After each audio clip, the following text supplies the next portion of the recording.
Assalamualaikum warahmatullahi wabarakatuh. Bismillahirrahmanirrahim. Alhamdulillah wassalatu wassalamu ala Rasulillah wa ala alihi wa sahbihi ajma'in. Amma ba'd. Alhamdulillah, syukur kita kepada Allah Subhanahu wa taala yang Maha Agung, yang telah melimpahkan rahmat dan anugerahnya kepada kita. Dan semoga Allah Subhanahu wa ta'ala menjadikan kita benar-benar dari hamba-Nya yang bersyukur dengan menggunakan segala nikmat yang Allah Ta'ala kurniakan kepada kita untuk ketaatan kepada Allah Subhanahu wa ta'ala. Dan alhamdulillah pada pagi ini kita dapat kembali, dan insya-Allah kita sambung baliklah ayat yang kita baca pada minggu lepas yang kita tak sempat lagi uraikan dia. Itulah kita baca dari ayat yang kita apa? Ayat yang ke 24 dah baca, tak isyarah lagi. Kita ambil daripada ayat 16 lagi lah. Ayat 16 dari surah Al-Baqarah, surah yang ke-32. Surah Al-Baqarah, surah As-Sajdah ayat 32, surah yang ke-32, muka surat 416, ayat yang ke-16.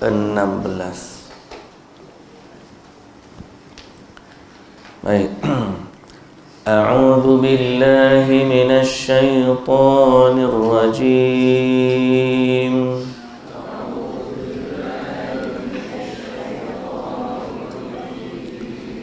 Bismillahirrahmanirrahim.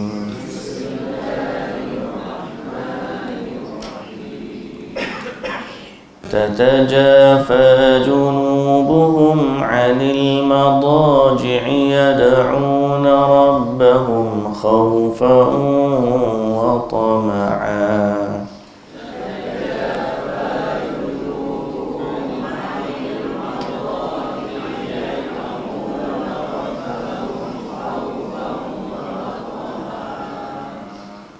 وَمِمَّا رَزَقْنَاهُمْ يُنْفِقُونَ.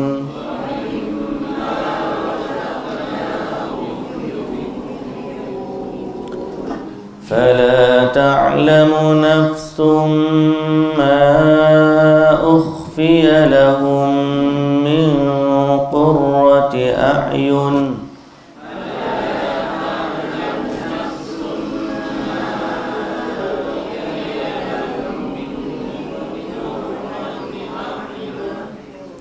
جزاء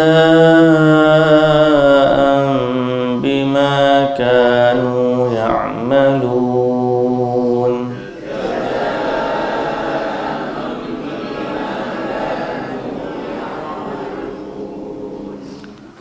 أفمن كان مؤمنا كمن كان فاسقا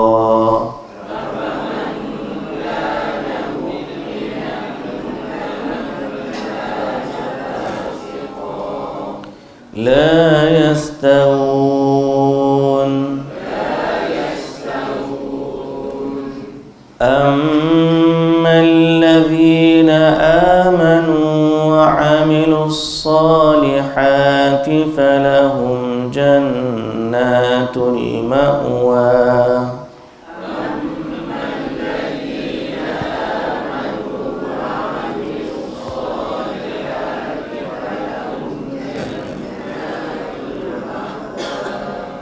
نزلا بما كانوا يعملون.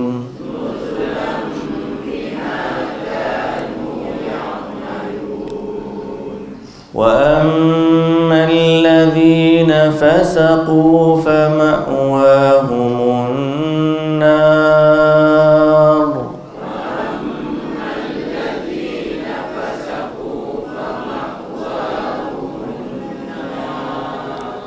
كلما أرادوا اخرجوا منها أعيدوا فيها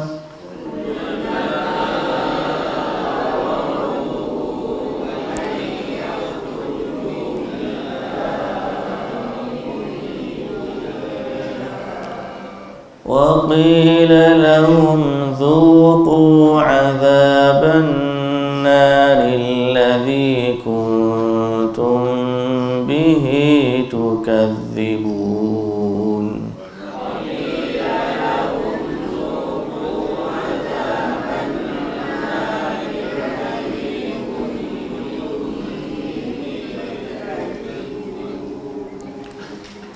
ولنذيقنهم من العذاب الأدنى دون العذاب الأكبر لعلهم يرجعون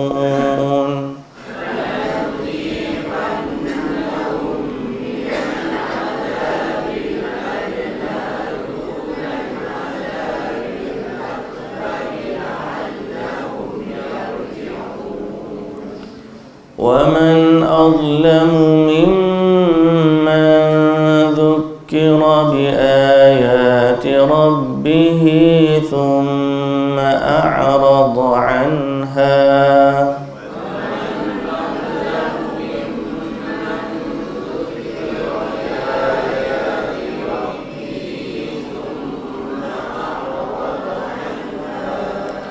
إنا من المجرمين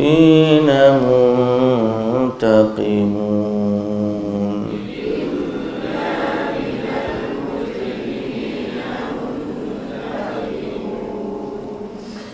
ولقد آتينا موسى الكتاب فلا تكن في مرية من لقائه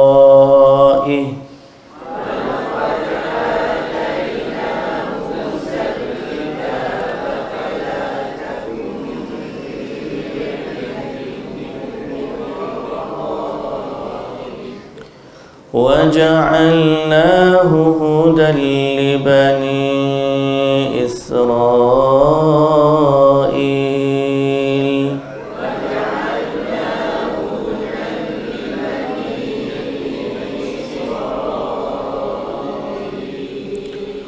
وجعلنا منهم أئمة يهدون بأمرنا لما صبروا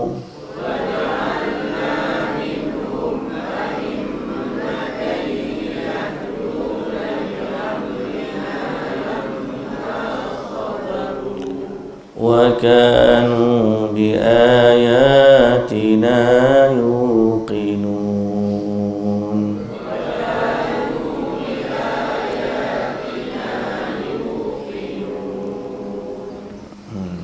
Baik, bismillahirrahmanirrahim. Alhamdulillah Rabbil Alamin. Sekali lagi kita merafakkan setinggi-tinggi puji dan syukur bagi Allah Subhanahu wa ta'ala, Tuhan yang maha agung, maha besar, maha terpuji. Dialah Allah yang berkuasa dan mentadbir seluruh alam semesta. Dari Allah segala-galanya datang, dan kepada Allah setiap makhluk itu kembali. Selawat dan salam atas Nabi junjungan kita, Nabi Muhammad sallallahu alaihi wasallam, juga atas ahli keluarga baginda, para sahabatnya dan para pengikutnya yang setia sehinggalah ke hari kiamat. Alhamdulillah. Muslimin dan muslimat yang dirahmati Allah Subhanahu wa ta'ala sekalian.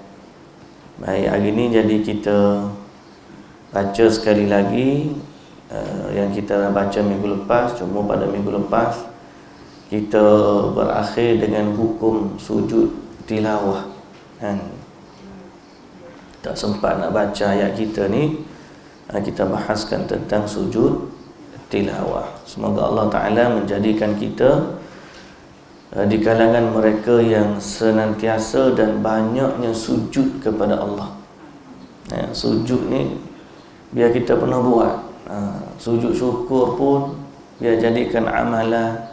Sujud sejadah, sujud tilawah pun jadikan amalan. Apatah lagi pada sujud dalam salat. Sebab antara kelebihan sujud ialah dialah keadaan yang paling hampir seorang hamba dengan Allah.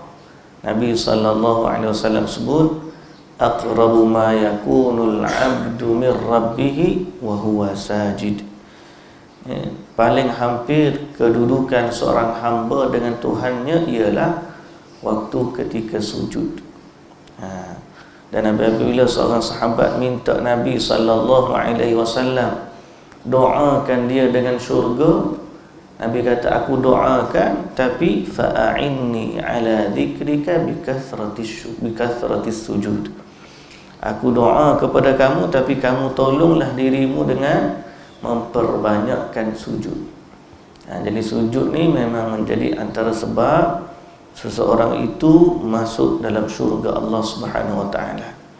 Dan kita juga dah sebut di hari akhirat, setiap hamba yang sujud di dunia akan sujud kepada Allah di akhirat. Dan siapa yang tidak sujud kepada Allah di dunia, dia tidak akan dapat sujud kepada Allah di akhirat. Inilah kenikmatan yang ada. Semoga Allah Ta'ala menjadikan kita dari kalangan hamba-hambanya yang bersujud. Baik, ayat yang ke-16 yang kita baca sebelum daripada ni ialah sambungan kepada sifat orang beriman, di mana orang beriman beza dengan orang yang kafir. Dalam surah Sajadah Allah Ta'ala sebut setelah daripada mati, di mana mereka orang kafir tak beriman dengan hari kebangkitan. Allah Ta'ala cerita, sebaliknya, kalaulah kamu tengok orang tu yang tak beriman tu, kamu tengok keadaan mereka di hari akhirat, mereka akan merintih kepada Allah, ya Allah kami dah nampak dah, ya Allah kami dah dengar dah, ya Allah kami dah yakin dah, kami dah dengar, kami dah nampak, kami dah dengar, kembalikanlah kami untuk kami beramal dengan amal soleh, sebab sekarang ini kami dah yakin. Tapi Allah Ta'ala kata tak boleh, kerana kalau kami nak, kata Allah, boleh je kami bagi hidayah dulu di dunia, kami paksa kamu untuk beriman, boleh. Tapi Allah Ta'ala kata tak, sebab telah ada ketetapan bahawa kami akan penuhkan neraka. Dari kalangan orang-orang yang tak beriman ni akan penuh daripada neraka, daripada jin dan juga manusia. Maka itulah kesudahan mereka.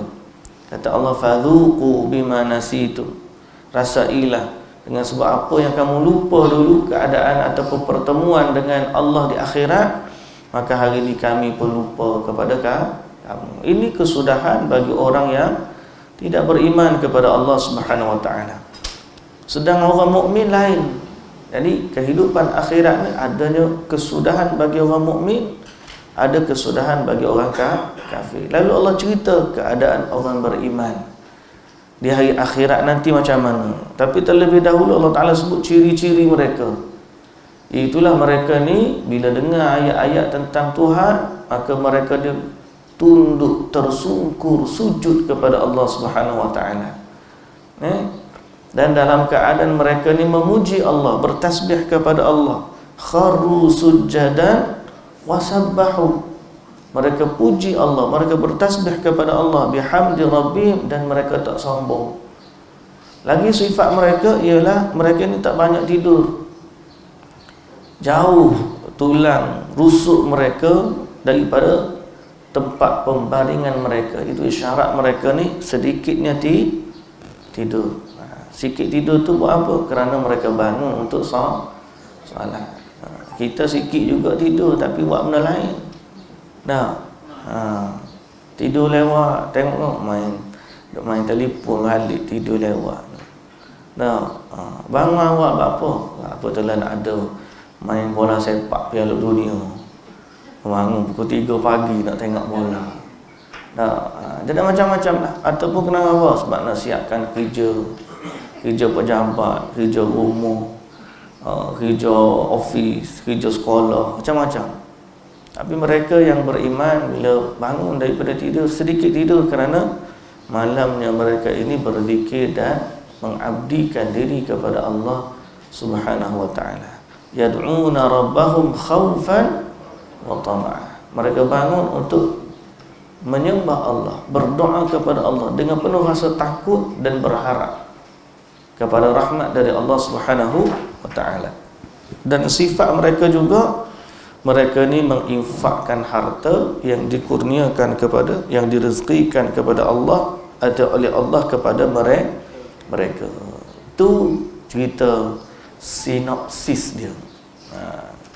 Kalau baca novel dia ada sinopsis dia kan, mula-mula tu. Jadi apa yang nak ceritanya? Barulah masuk ayat pada hari ni. Ayat kita baca tadi, fala ta'lamu nafsun. Beza kesudahan orang beriman dengan kesudahan orang kafir ialah orang beriman, fala ta'lamu nafsum ma ukhfiya lahum min qurrati a'yun. Seseorang itu dia tidak tahu apa yang Allah Ta'ala sembunyikan bagi mereka. Fala ta'lamu nafsum ma ukhfiya lahum min qurrati a'yun. Apa yang Allah Ta'ala sembunyikan dari mereka, min qurrati a'yun, dari segala jenis nikmat yang amat indah dipandang dan menggembirakan. Penyejuk mata. Penyejuk mata di sini apa dia? Nikmat-nikmat syurga. Jadi Allah Ta'ala gambarkan kenikmatan itu menyejukkan mata. Satu, menyejukkan pandangan. Penyejuk mata ni makna menyejukkan pandang. Sedap, elok jadi pandang. Tapi dia tu macam mana? Tak ada orang yang tahu. Fala ta'lamu nafsu. Tidak ada seorang pun yang mengetahui satu persatu persediaan yang telah dirahsiakan untuk mereka yang beriman. Dari segala jenis nikmat yang indah dan menggembirakan, indah dipandang. Jadi ini nikmat syurga. Bahasa mudahnya, kesudahan yang baik untuk orang yang beriman di dalam syurga Allah Subhanahu wa taala. Muslimin dan muslimat yang dirahmati Allah Subhanahu wa taala. Jadi kalau nak dapat nikmat syurga tu macam mana? Tepatilah ciri-ciri orang yang beriman kepada Allah Subhanahu wa taala. Dalam hadis riwayat Al-Imam Tirmizi, dalam satu hadis yang panjang, kata Mu'adz bin Jabal radhiyallahu anhu, kata dia, satu hari aku bersama dengan Nabi sallallahu alaihi wasallam, atau aku bersama dengan Nabi sallallahu alaihi wasallam dalam satu perjalanan musafir. Dalam perjalanan itu, satu hari daripadanya aku pun pergi dekat dengan Nabi. Lalu aku bertanya, masa tu kami sedang berjalan, Nabi dia pun dalam perjalanan dia duduk jalan, dia dekat dengan Nabi, jalan dengan Nabi. Dalam perjalanan itu, Mu'adz bin Jabal kata, aku bertanya Nabi sallallahu alaihi wasallam, ya Nabi Allah, bolehkah khabarkan kepada aku dengan satu amalan yang memasukkan aku ke dalam syurga dan menjauhkan aku dari azab neraka? Ni untungnya sahabat ni. Dia tanya directnya. Lepas tu ni untung orang belajar hadis. Walaupun tak jumpa Nabi, soalan ni kita pun nak tanya. Nasib baik dia tanya. Bila sahabat tanya ni, boleh jadi wakil umat untuk bertanya. Bukan dia seorang je, umat, bukan kita je, umat pun nak tahu soalan ni, nak tahu jawapan soalan ni. Jadi dia tanya, ya Rasulullah, boleh tak bagi tahu kepada aku satu amalan yang memasukkan aku ke dalam syurga dan menjauhkan aku dari api neraka. Tengah berjalan ni. Kata Nabi SAW, laqad sa'alta an 'azim. Sesungguhnya kamu telah bertanya tentang suatu perkara yang agung. Berat soalan ni, kata bahasa kita kan. Besar soalan ni, agungnya soalan ni. Wa innahu layasirun ala man yassarahu Allah. Walaupun dia besar, walaupun dia agung, sesungguhnya dia mudah bagi orang yang dipermudahkan oleh Allah. Dia mudah bagi mereka yang dipermudahkan oleh Allah. Kita minta Allah permudahkan juga bagi kita untuk mendapat jawapan soalan tu. Ni. Kata Nabi SAW, ta'budullaha wa la tusyriku bihi syai'a. Amalan yang kamu tanya tu ialah kamu sembah Allah dan tidak mempersekutukan Allah dengan sesuatu, tidak syirik. Kamu sembah Allah dan tidak syirik. Hak ni hak paling penting.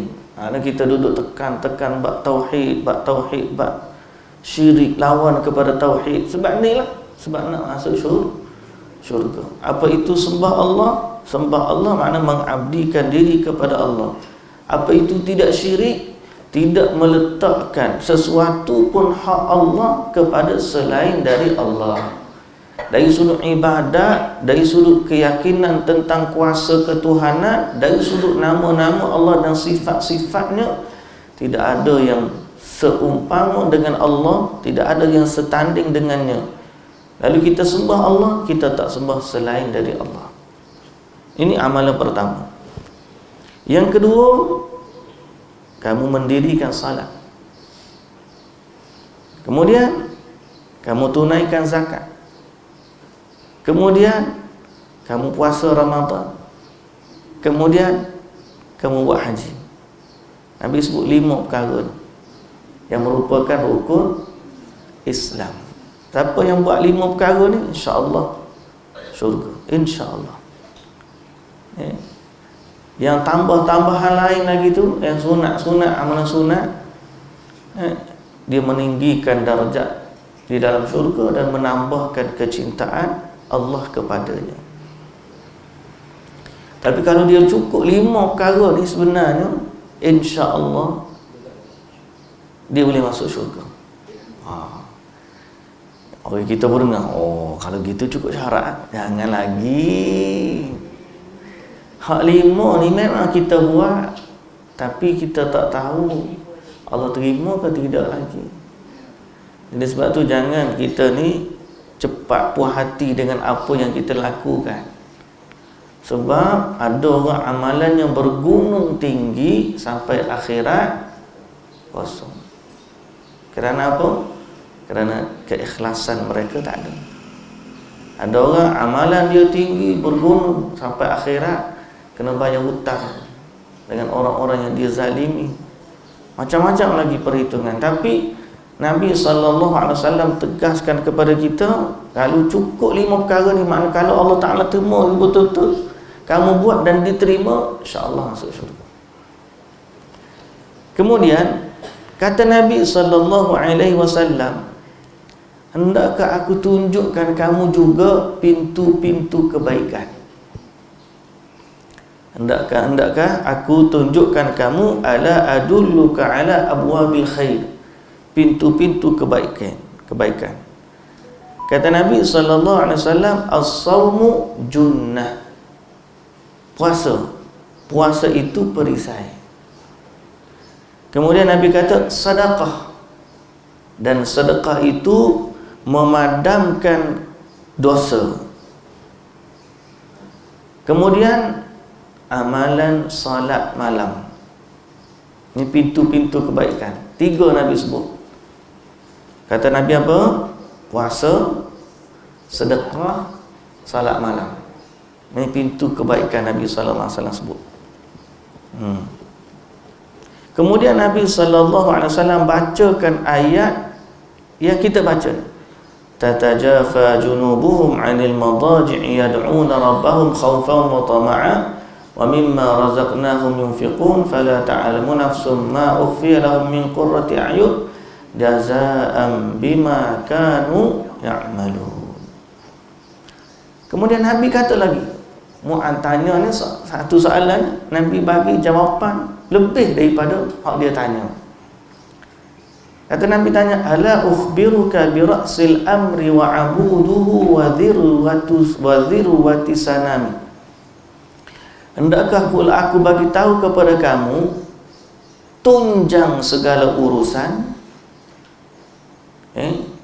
dan tiang urusan tersebut dan kemuncak kepada urusan itu. Hendakkah kamu tahu, nak aku khabarkan pula kepada kamu Ra'sul amr, tunjang segala urusan, wa amudihi, bi ra'sil amri wa amudihi, dan tiang urusan tersebut, wa dhirwati sanami, dan kemuncak kepada urusan tersebut. Zirwati sanam ni lebih kurang macam bonggol unta, hak paling tinggi sekali, puncak dia. Kata Nabi SAW, tunjang segala urusan, ra'sil amr, Islam.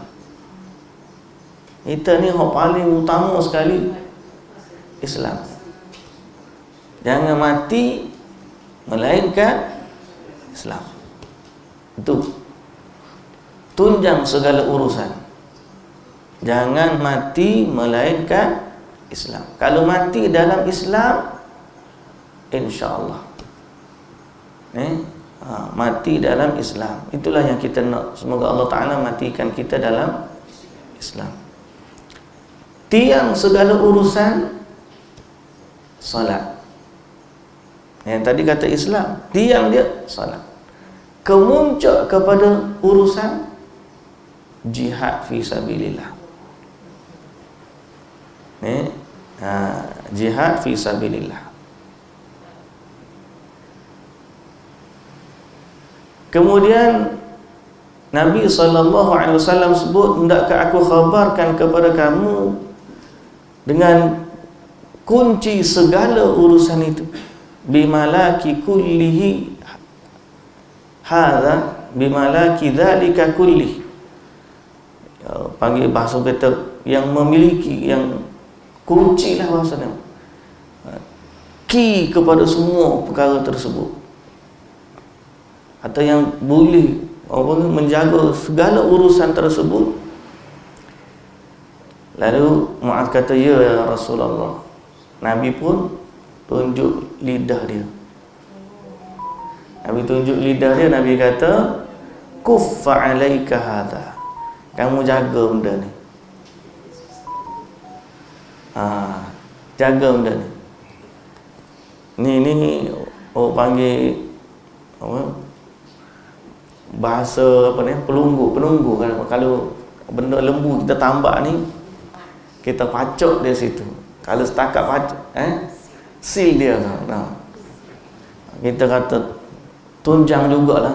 Tapi nak sebutnya yang menjaga semua urusan tu, Nabi tunjuk lidah dia. Nabi kata, kuffa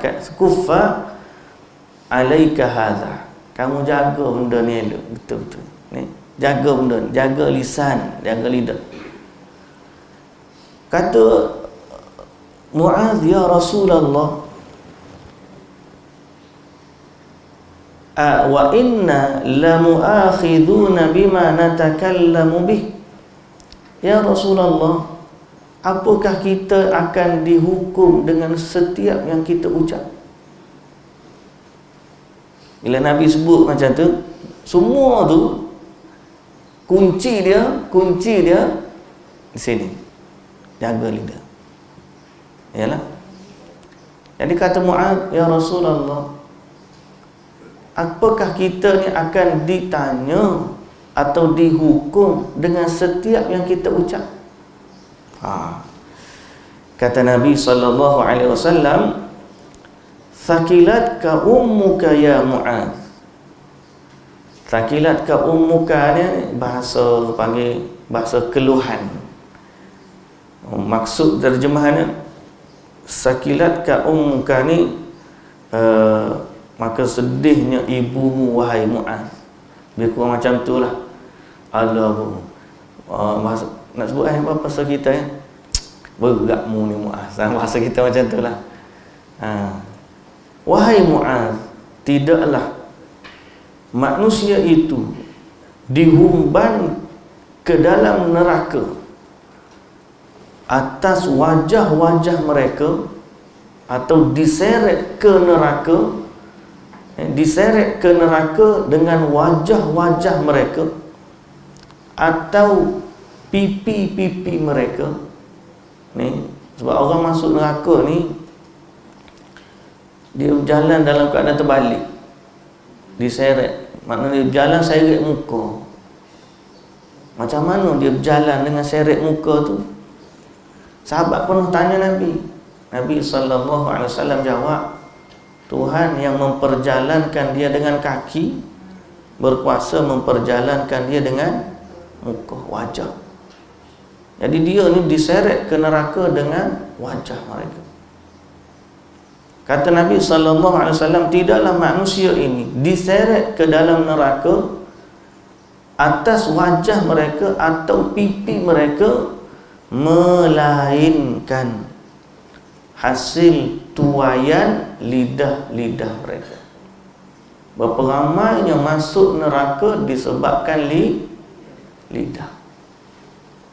Jadi nak masuk syurga ni, Nabi kata kunci dia duduk paling utama juga. Kan tanya amalan yang masuk ke dalam syurga yang nama. Nabi kata hak paling utama, kunci nak masuk syurga ni, selain daripada Nabi sebut tadi memang asas-asas lah, rukun-rukun, tapi betapa ramai orang masuk neraka disebabkan hasil lidah-lidah mereka. Jadi nak masuk syurga boleh, tolong jaga lidah. Allah, ni lah berat sekali. Benda hak tak ada insurans, tak ada insurans, benda hak tak penat. Kita ni kalau kecek, kalau sehari pun tak berhenti tak apa. Duduk letih dah tu mulut tak berhenti lagi. Aduh letih lah, marilah kita duduk sini sekejap, penat dah kita ni, penat. Sambil-sambil duduk sembang. Lidah dia tak ada kata, lidah aku letih, nak rehat sekejap boleh. Tak ada, lidah dia ni tak ada letih, sembang je. Topik tu pindah. Tak habis pula topik dia tu.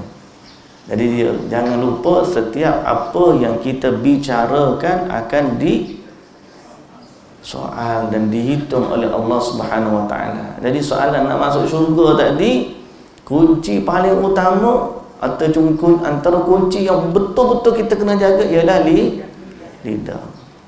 Siapa yang kurang cakapnya, kuranglah salahnya. Dan siapa yang kurang salahnya, kuranglah dosa. Sebab tu Nabi SAW kata, man kana yu'minu billahi wal yawmil akhir falyaqul khairan aw liyasmut. Siapa yang beriman kepada Allah dan hari akhirat, hendaklah berkata baik ataupun diam. Itu dalam beberapa keadaan diam itu lebih baik. Orang dia cakap-cakap, kita diam je lah, dengar. Nak balas tak ada guna. Kalau kita balas pun tak mengubah apa-apa, diam je lah. Tapi ada jaga tapi. Antara bercakap baik dengan diam tetap bercakap, mana lebih baik? Bercakap baik. Kalau kita cakap baik, bernilai sedekah, nasihat. Nabi SAW kata, wal kalimatu tayyibatu sadaqah. Kalimah yang baik itu sudah dikira sedekah. Kalimah yang baik ni macam-macam. Paling baik yang keluar ayat Quran. Ada orang lisan dia tu kalau dia cakap sikit, banyak keluar ayat-ayat Quran. Ada orang yang keluar daripada mulut dia adalah zikrullah, zikir-zikir. Ada orang yang keluar daripada mulut dia ialah silaturrahim, hubungkan silaturrahim. Baik tu. Dan silaturrahim ni umumlah, tanya khabar, bagi salam, mendoakan saudara dia, memberikan kegembiraan kepada orang bersedih, ucapan takziah, macam-macam. Benda baik lah apa tu. Baik ni tak semestinya duduk zikir sepanjang masa dah. Silaturrahim, bagi salam, Assalamualaikum. Apa baik. Lepas tu pergi pula sembang. Berkhabar begini. Tujuan kita sembang tu adalah untuk hubung ke silaturrahim. Tapi janganlah sembang mendengar ngarut pula. Jadi kadang-kadang bila terfikir yang kalimah yang baik ni semua benda yang menepati kehendak Allah Subhanahu Wa Taala. Hatta kalau orang tu dia telefon ke mak ayah dia tanya khabar, sembang je tak ada apa, tapi kerana dia menepati maksud yang Allah Ta'ala nak. Seorang suami bersembang dengan isteri, tapi jarang suami sembang dengan isteri. Banyak isteri sembang dengan suami. Suami dia dengar, pendengar yang setia. Ya betul. Dia nak respon tu ya. Kalau dengar gitu, abang ni tak dengar saya cakap ni. Tapi kalau dia pun semangat lagi. Dia tak cakap banyak, tapi rupa-rupanya perkataan itu pun sudah dikira satu kebaikan. Apa awak cakap apa tadi? Tak ada, buat respon sikit. Betul. Hebat. Ucapan tu sudah dikira ucapan yang baik. Pasal apa? Menepati kehendak Allah. Tidak. Kita sembang anak-anak, semua tu benda baik. Nabi SAW sebut, ni jaga ni, buatlah benda yang Allah Ta'ala suka. Tapi dalam saat bersembang tu janganlah bersembang benda-benda merapu. Ada orang dia anggap perkataan dia baik, tiba-tiba dosa. Macam mana? Ada juga. Sebagai contoh, paling berat sekali, yang paling berat sekali ialah berdusta atas nama Allah. Dia anggap dia sedang buat kebaikan, tapi dia sembang tentang agama yang Allah Ta'ala tak sebut. Berdusta atas nama Allah. Wa antaqulu 'ala Allahi ma la ta'lamun. Ada lagi orang dia berdusta atas Rasulullah sallallahu alaihi wasallam. Dia rasa dia buat benda baik, tapi sebenarnya dia sedang berdusta. Hak ni paling berat. Ni kena jaga lidah. Ngumpat orang salah tu, berdusta atas nama orang salah dah, tiba-tiba berdusta atas nama Allah. Lagi berat, berdusta atas nama Rasulullah sallallahu alaihi wasallam, lagi berat. Berdusta atas nama Allah ni macam mana? Berdusta atas nama agama. Dia sebut, kalau buat macam ni dapat pahala macam ni. Allah Ta'ala tak bagi tahu pun, siapa bagi tahu? Ada benda baik, kamu telah berdusta atas nama Allah. Kerana dosa pahala ni milik Allah. Berapa banyak ni, sekarang ni bulan Rejab, macam-macam urut saya hadis-hadis berkaitan dengan Rejab. Apa kamu macam-macam, ada istighfar khas di bulan Rejab. Dia reka pula satu, lepas tu dia buat pula amalan, dia kena baca ni 70 kali, ni pula petang pula 70 kali. Dan dia kata pula, siapa tak baca ni gini, fadilah dia, rugilah orang tak baca dia gini. Soalan dia, siapa yang bagi tahu? Dosa pahala ni kena datang dari Allah, sebab dia milik Allah. Siapa yang berkata sesuatu yang milik Allah secara dusta, maka dia telah berdusta atas nama Allah Subhanahu wa Ta'ala. Lepas tu mari pula reka pula hadis palsu. Dia kata tadi dusta nama Allah, bila kata mana hadis, mari pula hadis palsu. Dusta pula atas nama Nabi. Mari pula gini. Kata Ibn Hajar Al-Asqalani berkaitan dengan fadilat Rejab ni. Rejab ni kita tahu dia bulan haram, tapi fadilat yang melampau yang ada di bulan ni, kata Al-Hafidh Ibn Hajar, tidak ada sesuatu yang orang panggil sahih melainkan hadis-hadis terdapat berkaitan dengannya ialah sama ada dhaif ataupun palsu. Tapi orang dok gembar-gemburkan dalam WhatsApp gini. Kita perlu dengar, share lah kita, share. Saban tahun siapa orang kata, orang yang bagi tahu esok 1 Rejab pun berapa banyak dah pahala dia, masuk syurga orang. Siapa yang bagi tahu esok 1 Rejab pun besar pahala dia. Lalu kita tengok hadis-hadis kebanyakan yang kan, baru ni saya tentang orang tanya istighfar Rejab. Lepas tu dia baca lah doa la ilaha illallah wahdahu la syarikalah, panjang lah, zikir khas untuk bulan Rejab.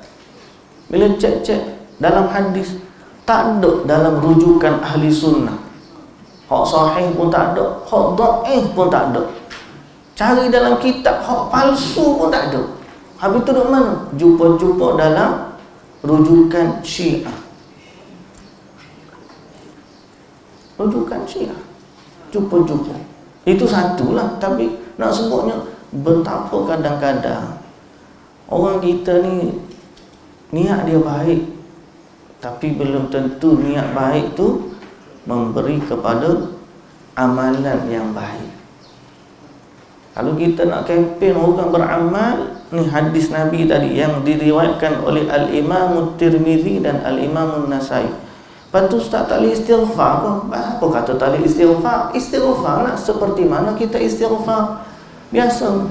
Ada sayyidul istighfar, Allahumma anta rabbi la ilaha illa anta khalaqtani wa ana 'abduk, sampai akhir. Tapi nak panggil satu istighfar nama dia istighfar Rejab tu tak ada. Tak ada khusus istighfar untuk bulan Rejab kena baca gitu, tak ada. Istighfar lah banyak-banyak macam biasa lah kita istighfar. Nabi SAW istighfar setiap hari 100 kali, ada riwayat 70 kali. Jadi istighfar tu tak salah, tapi yang mereka khas zikir khas sempena bulan Rejab. Kemudian dengan pula kelebihan khusus yang dia tokok tambah. Ini adalah satu pendustaan kepada Allah Subhanahu wa taala. Kalau bawa pula hadis Nabi kata, para Nabi tak kata, dusta pula atas nama Nabi sallallahu alaihi wasallam. Jadi betul lah Nabi kata kepada Sayyidina Mu'adz bin Jabal, ni jaga ni. Nak masuk syurga ni jaga lisan. Baik berkata dengan perkataan yang baik, kalau tak tahu banyakkan diam. Tapi berkata lebih baik itu lebih utama daripada diam. Cuma kalau tak tahu nak cakap apalah, aku ni tak tahu baik ke buruk, aku cakap ni baik ke buruk, baik diam. Kalau dia kata aku ni cakap ni tentu dah buruk, tu lagi confirm kena diam. Kalau dia cakap aku ni, kalau cakap dapat pahala, kalau diam dosa. Contohnya benda ma'ruf, depan kita tengah berlaku benda mungkar. Kalau kita tak cakap, dia tenggelam dalam kemaksiatan. Kalau kita diam pun, kalau kita tak cakap dan diam, dia tak tahu benda tu salah. So, masa tu kita kena cakap. Tapi kalau di saat kita tak tahu benda ni aku baik ke tak baik, baik ke tak baik, sama je, maka di saat itu diam lebih baik. Baik. Ya. Jari dengan lidah bolehkah disamakan? Maknanya perkataan, ucapan. Bahasa lidah ni menunjukkan Nabi SAW bila tunjuk lidah bukan bermaksud anggota. Nabi maksudkan lidah adalah ucapan. Yang Nabi SAW sebut, jaga ni. Kalau tidak nak makan, nak minum pun tak boleh. Yang Nabi maksudkan ialah ucapan. Jadi ucapan inilah kata Allah Subhanahu wa taala dalam ayat Quran, ma yalfidhu min qawlin illa ladaihi raqibun atid. Tidaklah satu lafaz yang terucap melainkan ada malaikat yang menulis. Dan Nabi SAW juga dalam kata hadis yang sama ini, kecuali tuaian, hasil tuaian lidah-lidah mereka. Jadi yang Nabi maksud bukan anggota, tapi perkataan, ucapan. So bagi orang yang tidak boleh bercakap dengan lidah, dia bercakap dengan bahasa isyarat, sama juga. Kalau tiba-tiba dia bercakap dengan bahasa isyarat, sama. Ataupun dia bercakap dengan menulis. Saya tak cakap pun, memang awak tak cakap, tapi awak tulis, itulah bahasa yang dia guna. Maka perkataan yang tertulis sama hukumnya dengan perkataan yang terucap. Jadi zaman sekarang kita ni kena menjaga lidah dan menjaga jari. Sebelum nak share tu, tengok dulu jari kita ni. Sebelum nak tarik sesuatu, tarik dah tu, nak tekan send ke tak send, send ke tak, delete balik. Masa duk fikir tu, kalau tak fikir, cakap orang hantar dah. Baik, jadi nak masuk syurga ni itu sifat-sifat dia. Adapun ganjaran syurga, fala ta'lamu nafsum ma ukhfiya lahum min qurrati a'yun, tidak ada sesuatu yang seorang pun yang mengetahui apa yang Allah sembunyikan. Ini sama dengan hadis dari Nabi sallallahu alaihi wasallam, yang mana Nabi sallallahu alaihi wasallam bersabda dalam hadis riwayat Al-Imam Al-Bukhari dan Muslim. Kata Allah Azza wa Jalla dalam hadis kursi, aku sediakan a'dadtu li'ibadis salihin ma la 'ainun ra'at wa la udhunun sami'at wa la khatara 'ala qalbi bashar. Aku sediakan bagi hamba-hambaku yang saleh, kata Allah, apa yang mata tak pernah tengok, apa yang telinga tak pernah dengar, dan apa yang tidak pernah terlintas di hati manusia. Inilah yang Allah Ta'ala nak bagi kepada orang yang beriman. Nikmat yang sangat indah. Macam mana dia? Tak terbayang oleh mata, tak pernah terdengar oleh telinga, bahkan tak pernah terlintas dalam hati manusia. Dia punya wow tu bila tengok tu, aku tak pernah fikir pun ni syurga. Masa gitu dia punya wow tu, bila tengok nikmat syurga, aku tak pernah terfikir macam ni. Wah, aku tak pernah tengok macam ni, tak pernah dengar pun macam ni, bahkan tak pernah terfikir gini syurga. Nak macam mana, nak kata macam mana, tak boleh nak sebut, tak boleh nak. Itulah yang Allah Ta'ala sebut, fala ta'lamu nafsum ma ukhfiya lahum min qurrati a'yun. Dia punya wow tu, kita ni kalau sampai tempat-tempat yang cantik, orang pergi jalan di Switzerland tu, negara-negara tempat gunung dia cantik, Kashmir, bila tengok tu, cantiknya tempat ni. Tapi kurang-kurang ada dalam bayangan. Kalau saya sebut cuma mana, sebut Kashmir, gunung, nampak bayang. Sebut Switzerland, tengok sungai dia jernih, cuma nampak bayangan. Tapi syurga ni, whatever you bayang, dia punya wow tu tak sampai. Wow, dia punya wow, tengok tu, Allahu Akbar, gini rupanya syurga. Tak pernah aku Tuhan. Terpegun dia punya tu, terpegun, teruja, terhabis segala-gala. Jadi inilah nikmat yang Allah Ta'ala sediakan bagi penghuni syurga. Adapun kenapa benda tu jadi begitu, pernah tertanya tak kenapa Allah Ta'ala buat macam tu? Sebab syurga ni milik orang beriman, dan Allah haramkan daripada orang kafir. Nak masuk syurga tak boleh, nak tengok syurga pun tak boleh, nak dengar nikmat syurga tak boleh. Syurga ni, dalam syurga ni dia ada bunyi-bunyian, suara-suara merdu, nyanyian para bidadari, kicauan burung-burung syurga yang indah tu. Orang kafir nak dengar pun tak boleh. Bahkan yang paling dahsyat lagi, nak cium pun tak boleh. Haruman dia beratus tahun pun perjalanan tak boleh cium. Bahkan lebih daripada tu, nak gambarkan pun tak boleh. You bayangkan, Allah Ta'ala punyalah jaga nikmat syurga untuk orang beriman, orang kafir.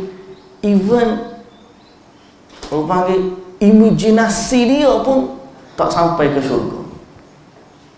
Punyalah Allah Ta'ala jaga untuk orang beriman. Dia nak masuk tak boleh, okay? Nak pandang tak boleh, nak dengar tak boleh, nak cium tak boleh. Bukan setakat tu, nak imagine syurga pun tak sampai. So berbahagialah bagi orang yang Allah Ta'ala bagi iman kepada dia. Orang kafir ni tak akan menerima walau setitis daripada nikmat syurga.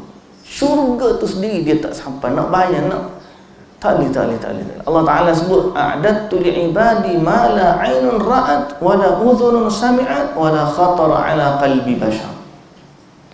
Kemudian Nabi pun baca ayat. Lepas Nabi sebut hadis ni, Nabi baca ayat yang kita baca tadi.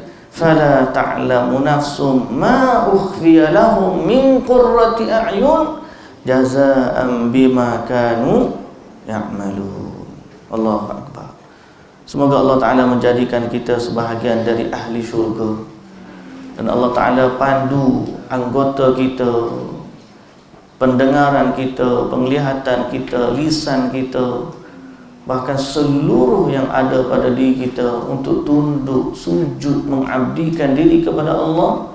Dan Allah jaga diri kita dari sebarang kesyirikan yang boleh merosakkan tauhid dan mencacatkan sebesar-besar syarat untuk seorang itu masuk ke dalam syurga Allah Subhanahu wa ta'ala. Karena siapa yang beriman sahaja yang masuk syurga, yang syirik kepada Allah tidak akan masuk syurga, bahkan diharamkan daripada menikmati sekecil-kecil nikmat yang ada padanya. Wallahu ta'ala alam. InsyaAllah kita sambung pula besok hari. Kita berhenti setakat tu. Esok kita sambung pada ayat yang ke-18. Subhanakallahumma wa bihamdika asyhadu an la ilaha illa anta astaghfiruka wa atubu ilaik. Aqulu qawli hadza wa astaghfirullahal azim li wa lakum. Assalamualaikum warahmatullahi wabarakatuh.